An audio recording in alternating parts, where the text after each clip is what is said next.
How to make a shine effect in CapCut. Hello everyone, welcome to this channel. I'm Emily and I'm here to help you out today. So without any delay, let's get started.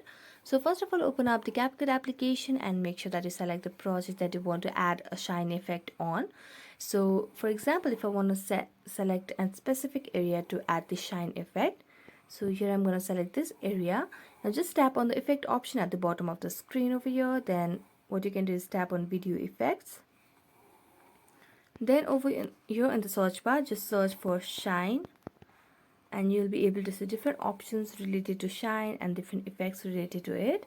So you can just search for the required or what you feel is correct for the project that you are doing. Then you can find the shine effect over here. Well, I cannot find any shine effect directly as an effect in the CapCut, but you can use any of these and make your project more beautiful. So I'm going to add on this one as luminance and I'm going to watch it.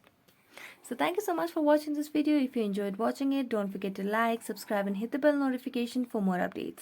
That's it for today. See you next time.